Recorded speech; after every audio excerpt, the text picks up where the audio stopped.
Within the lowland region of a province that had long been drenched by monsoons and shaped by winding canals, there stood a hamlet so quiet that the crow of a single rooster might be heard clear across it before dawn.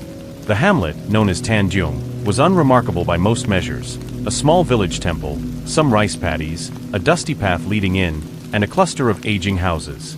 Yet it was here that an unsettling series of events began, a tapestry of superstition, greed, and sorrow, stirred by the alleged power of a severed arm from a lightning-struck corpse, used for the practice of Boogeyman.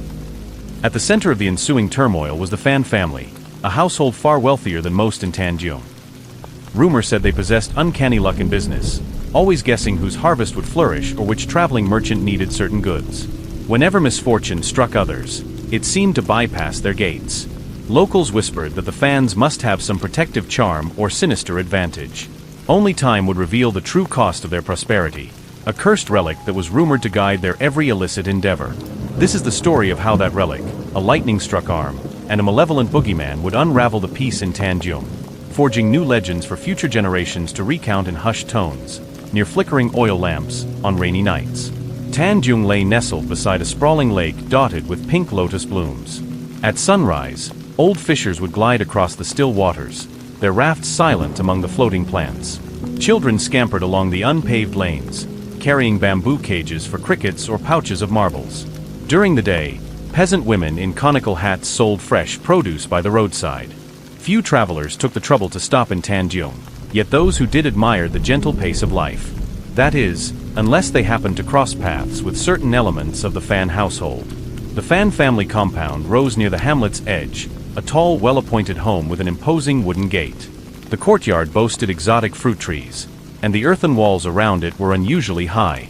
This was no simple farmer's abode.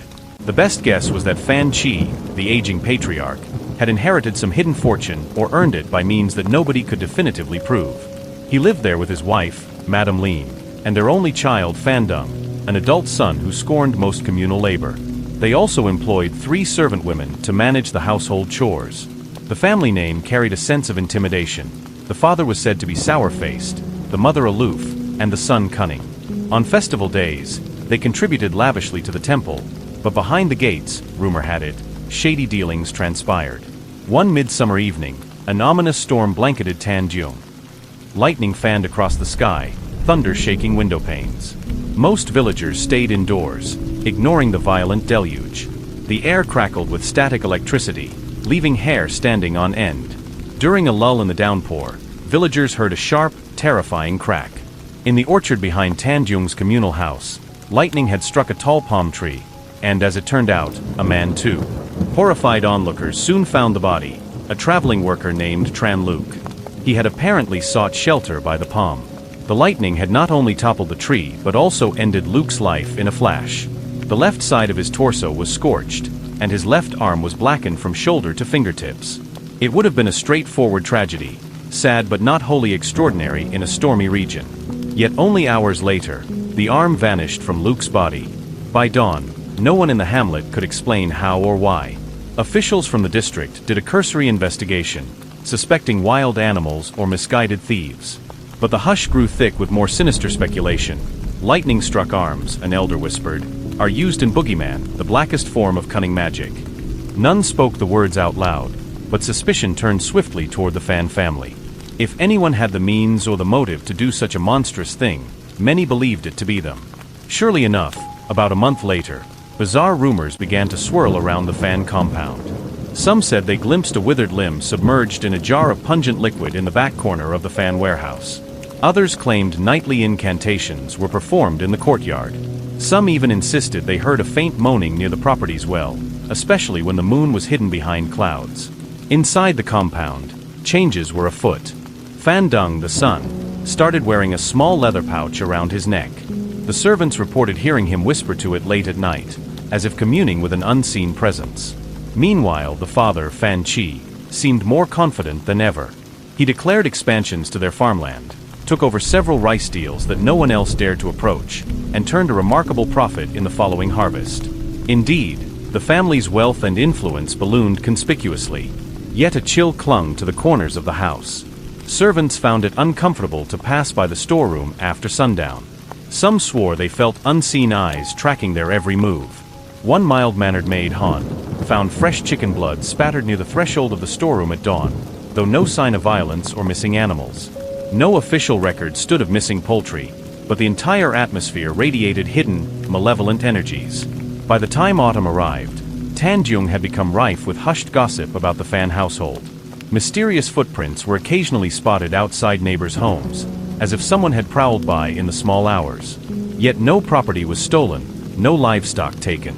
Instead, it felt like the intruder was scouting or listening. One starless night, Madame Lean herself stepped out onto the veranda to fetch a pail of water. She nearly tripped over a shadowy figure crouched along the wall. Letting out a startled cry, she rushed back inside. Candlelight revealed a muddy footprint left behind, unidentifiable. She confronted her husband Fan Chi, demanding an explanation. Calmly, he assured her it must be the wind or a frightened stray dog. That very moment, a faint, strangled squeal from the orchard behind the house suggested otherwise. Driven by curiosity, the youngest of the three servant women, Ben, tried to eavesdrop on the father and son's late-night conversations. She heard them mention Boogeyman more than once. The phrase unsettled her.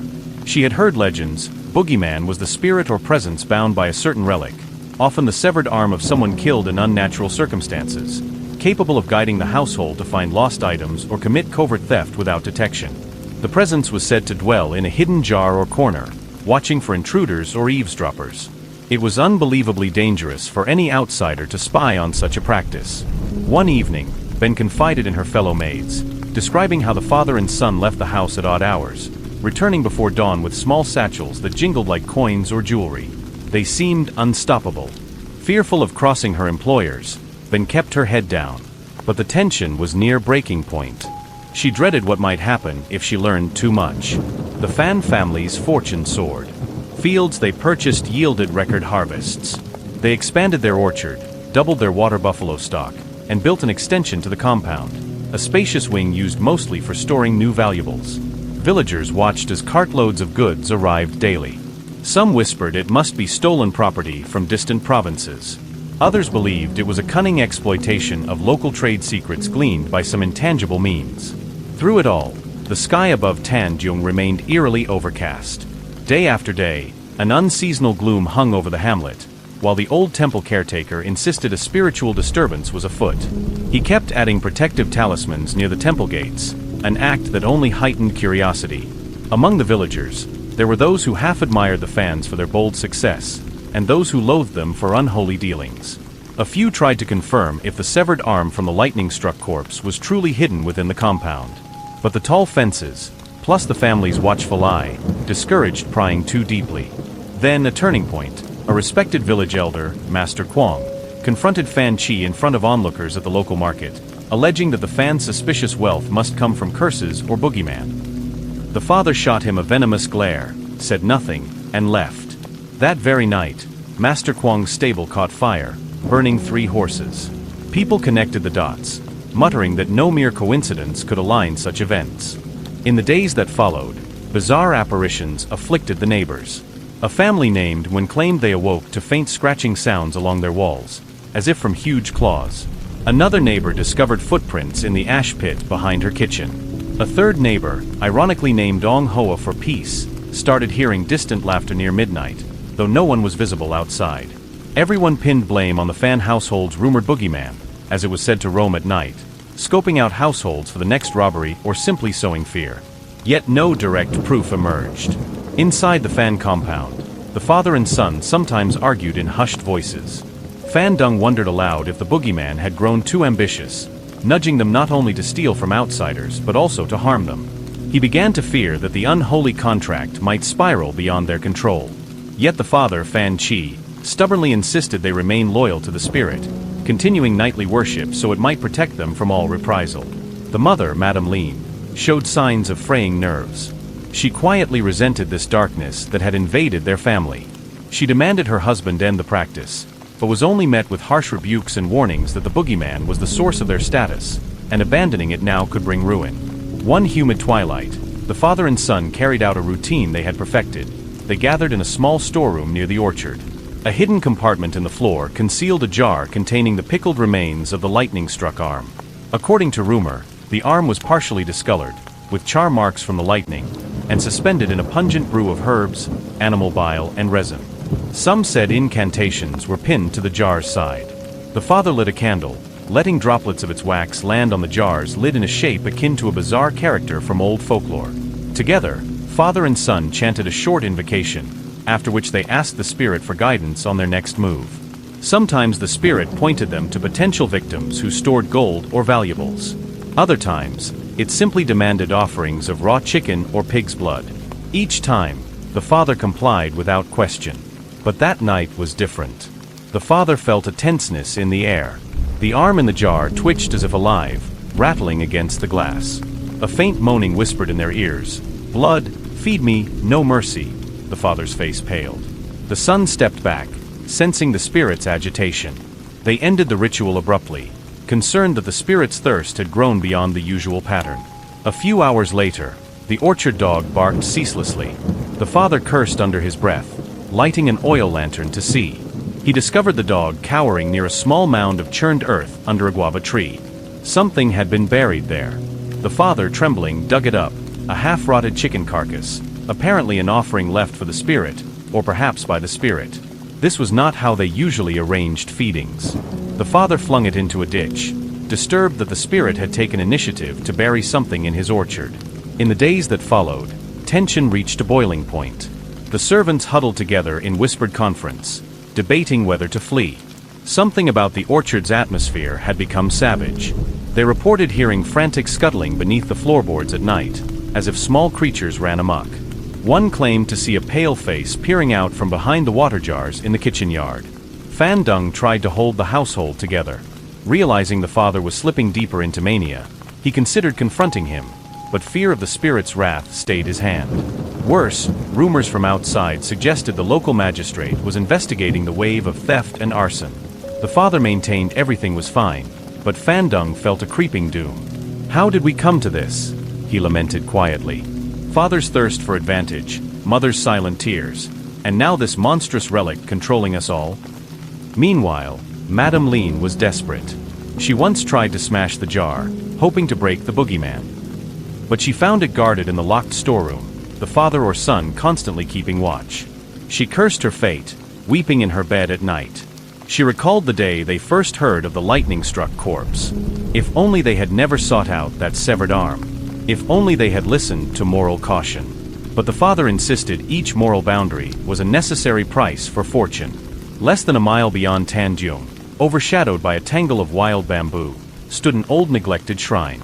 It used to be a place for local fishermen to pray for safe waters, but had fallen into disuse as modern beliefs took hold. By chance, the youngest servant, Ben, discovered that an elderly monk occasionally visited the shrine to sweep away debris. She decided, in secret, to approach this monk for help. Under the guise of gathering herbal plants by the creek, Ben ventured out at daybreak. She found the monk kneeling to tidy a small altar. With trembling voice, she recounted what she knew: the severed lightning arm, the rumored boogeyman inside the Fan household, and the father's nightly rites. The monk listened, brow furrowed. Eventually, he told Ben, this is a grave crime against nature and spirit. Evil draws evil. The relic from that lightning-struck man's arm is but a portal for bigger horrors. If the father won't willingly relinquish it, a confrontation is inevitable. Continue to watch and wait. I shall see if the old temple caretaker can intervene. Ben wasn't fully reassured, but at least she had told someone outside the Fan house. That alone lifted a burden from her chest.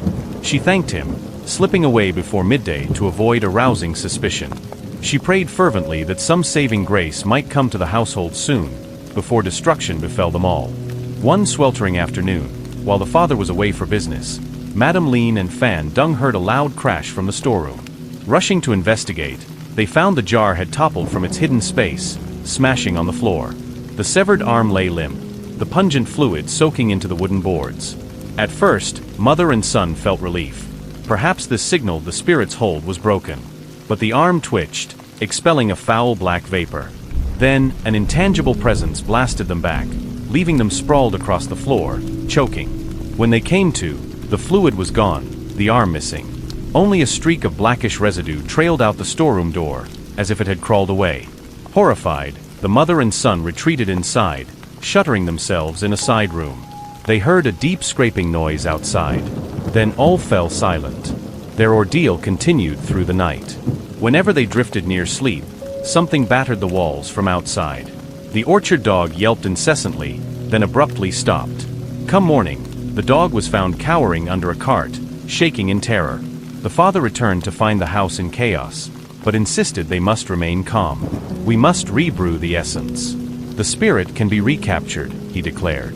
The mother, terrified, pleaded that they must destroy the relic entirely, but the father wouldn't hear it. You want to lose all we have gained, he hissed. Never. Fan Dung recognized the father's descent into obsession. Perhaps it wasn't the father speaking entirely, but the spirit's manipulative will.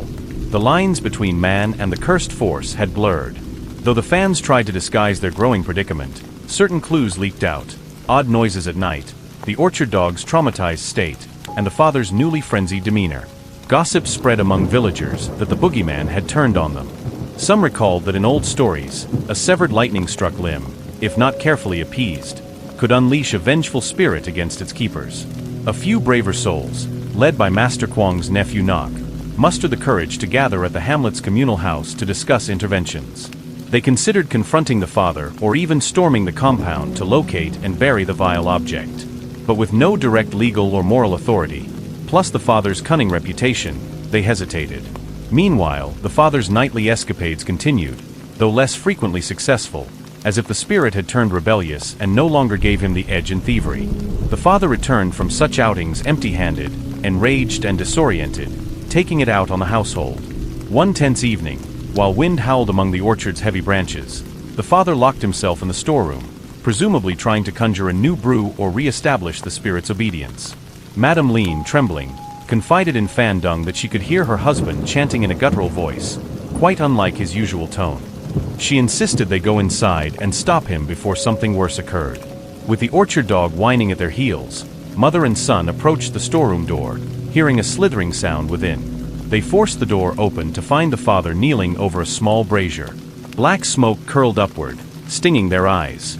On the floor, unrolled, was a tattered cloth depicting weird runes and sketches of an arm. The father's face contorted in shock at being discovered mid-ritual. He rose, brandishing a short dagger. His voice, trembling with unnatural intensity, spat, "Stay back. We must feed it. Only then can we regain mastery." Even as mother and son pleaded for him to abandon this madness, the father bared the dagger in warning. A menacing crack of thunder outside, reminiscent of that fateful lightning, further unsettled them. Mother Lean nearly collapsed, sobbing, but Fan Dung held his ground, speaking in a firm voice that soared above the father's mania. "Father, end this. No more illusions. This relic is consuming us from within. We can't let it continue. We love you. Don't let it destroy you." His plea seemed to cut through the father's delirium for a moment. The older man slumped, tears welling. Then the storeroom's lantern flickered, and he gasped, eyes rolling in terror. In that instant, the father evidently saw the blackened arm reappear, creeping across the floor's shadow. He howled, dropping the dagger. The air chilled, an echoing hiss filled the space. For all present, it felt like standing in the threshold of some hellish dimension. Then the presence receded. Exhausted, the father fainted. Breaking their unspoken vow of loyalty, mother and son resolved to rid themselves of the relic once and for all. If the father, now unconscious, continued, he would lose mind and life. Summoning more courage than she ever knew she possessed, Madame Lean scoured the storeroom for the severed arm. Yet it was nowhere to be found. She located only that vile black residue trailing under a wooden chest. She carefully moved the chest aside. Nothing but a small half-shriveled cloth bundle reeking of decay. It crumbled at her touch, leaving a sticky stain. Fan Dung proposed searching the orchard, suspecting the malevolent spirit lurked among the trees, perhaps burying itself like a parasite. But venturing alone into the orchard at night was unthinkably risky. Then a knock at the gate startled them both. It was the middle servant CUC, returning with a local monk named Brother Tin, apparently the same monk from the abandoned shrines region. "We must do it now.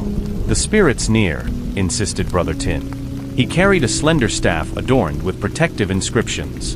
Under the monk's instruction, they hoisted the unconscious father onto a makeshift cot in the main hall. A small altar with protective charms was arranged around him. Meanwhile, 4 of them, Brother Tin, Lean, Fandung, and Cuc, armed themselves with candles and a pot of holy water.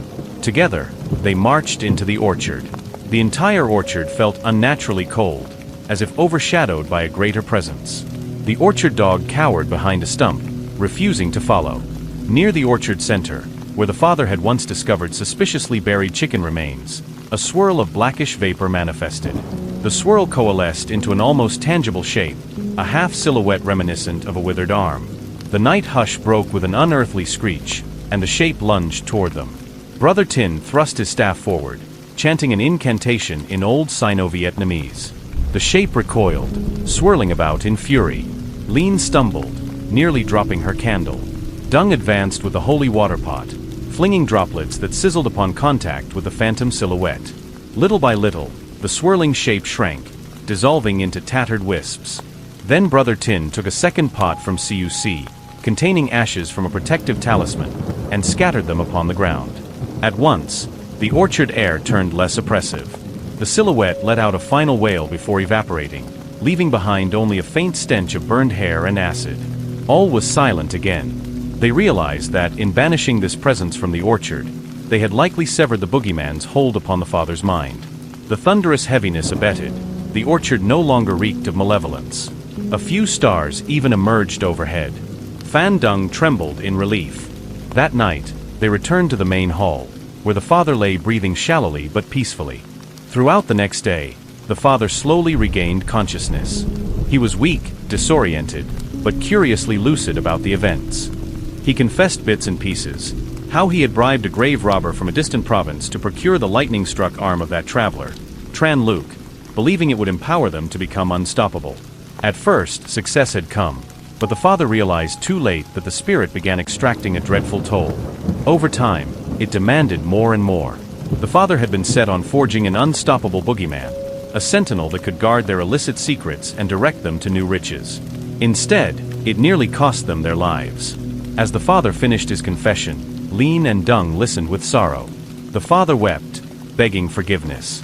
He swore never again to chase such darkness. Late that afternoon, the father asked to see Brother Tin, wanting to rid himself of any remaining cursed remnants. The father admitted he had a small hidden compartment under the orchard's largest guava tree, where he once stored the jar. They promptly dug it up, found fragments of charred bone inside a ceramic pot, presumably what was left of the arm after it had fully decayed or was partially destroyed in the final confrontation. At Brother Tinna's direction, they performed a cleansing ritual and burned the fragments properly, scattering the ashes in a river to free the spirit's remnants. Word spread quickly that the Fan family had banished something sinister from their property. Though rumors remained murky, neighbors saw the father and son making amends, returning stolen goods to some out-of-province merchants, quietly paying restitution to local families who had lost valuables or animals. The father also donated a significant sum to rebuild a small shrine by the hamlet's Lotus Lake. Whether purely out of guilt or genuine regret, he set about dismantling the orchard storeroom where so many clandestine deeds had occurred. Replacing it with a modest prayer garden, he began praying each dawn for the travelers and the laborers who had once lost property to him. In Tan DNG, Impressionslingert. Some still avoided the family, while others accepted their overtures of reconciliation. Over time, villagers relaxed. They noted that no more nighttime prowling or sinister footprints marred the hamlet, and the orchard dog had calmed at last. The father's health improved, no longer plagued by mania or nightmares. The boogeyman relic was, by all appearances, gone for good. Despite the exorcism and the father's contrition, certain secrets never fully died. The middle servant, Cuc, who had assisted in the orchard ritual, quietly left her employment. She believed too many vengeful energies still haunted the place, even if the main entity was vanquished. On her final day, she told Fandung, "I can't remain in a house where the walls have witnessed so much wrongdoing. I'm thankful you overcame the darkness, but I must depart for a fresh start." With that, she vanished from Tanjung, carrying her recollections of the unholy relic. Fandung couldn't blame her. He too found the orchard oppressive at times, especially at twilight. He had begun to consider moving away, forging a new path beyond the hamlet. Yet duty bound him to keep watch over his aging parents. For her part, Madame Lean was grateful to see her husband returning to a simpler routine, helping with farmland chores, giving up grand expansions, and focusing on honest dealings. The father lingered in a state of introspection. Repeatedly, he apologized to the mother, the son, and even his 3 maids who had endured the chaos. That they had parted ways, 2 out of 3, was inevitable, but the father still offered them compensation to rebuild their lives. Thus, the old compound quieted. Though Tan Jung's daily rhythms resumed, a new cautionary tale seeped into communal memory. No longer did they dismiss stories about lightning-struck arms as mere myth. People recalled how the father exploited dark relics to gain advantage, and how it backfired. Children in the hamlet were warned never to approach a fresh lightning site, never to meddle with the dead or amuse themselves with relics from corpses. The orchard near the Fan estate remained lush, but seldom did local youths climb its trees or play hide-and-seek there. The memory of the boogeyman weighed heavy, teaching them that nature's wrath cannot be harnessed without dire cost. A year later, one final rumor, a traveling exorcist passing through Tanjung, hearing the boogeyman legend, remarked that the father had been extremely lucky. He said many who kept lightning-struck limbs ended up cursed to wander as half-living, half-dead wraiths. He must have had protectors, or some hidden virtue, that let him break free. Perhaps it was the mother's prayers, or simply the orchard dog's bark that alerted them each time. In any case, Tanjung was content to let the matter rest. As a fresh planting season dawned, Tanjung's rice fields glistened in the early sun, dew sparkling on each blade. The hamlet breathed easier, having endured a brush with malevolent energies. Outside the Fan compound, villagers again felt safe to pass at dusk. The orchard stood, its leaves no longer swaying ominously in windless nights. In that orchard, a humble stone bench replaced the site of the old storeroom. The father occasionally sat there, gazing at the horizon, reflecting upon the illusions of power and wealth that once consumed him. A simple life might not be lavish, but it carried less dread. He recalled the final confrontation, hearing the hissing whisper of that severed arm's spirit. He shivered at the memory of how quickly greed can lure one into unspeakable rights. Better to live in honest modesty, he murmured, stroking the orchard dog's ear. At last, the dog no longer cowered, for the orchard was free from haunting presences. Overhead, the sky was a clear, hopeful blue, and the father rose to greet the sunrise. In that gentle morning light, it felt as if Tanjung could begin anew, cleansed of the macabre remnants of ambition. 4 years afterward, travelers passing through Tanjung might sense an intangible hush in the orchard near the old Fan compound.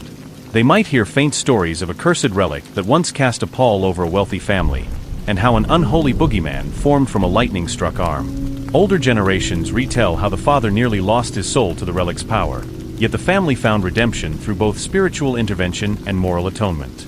No official records confirm these events, but local lore ensures the memory endures. Some nights, under a monsoon downpour, villagers recall the fatal lightning that took Tran Luc's life and set off a chain of consequences. They shake their heads and warn the young, meddle not with the dead, nor with unnatural relics, or pay a dreadful price. Hence, Kente Set Dan and Boogeyman remain etched in Tanjung's collective cautionary tales. A stark reminder that a greedy heart, harnessing vile power, can unravel everything it touches, and that, within the darkness, no soul truly escapes unscathed without confronting the consequences. For in the hush of pre-dawn, just before the roosters crow, one might still imagine the faint echo of an otherworldly hiss, reminding them that some evils, once awakened, never fully fade away.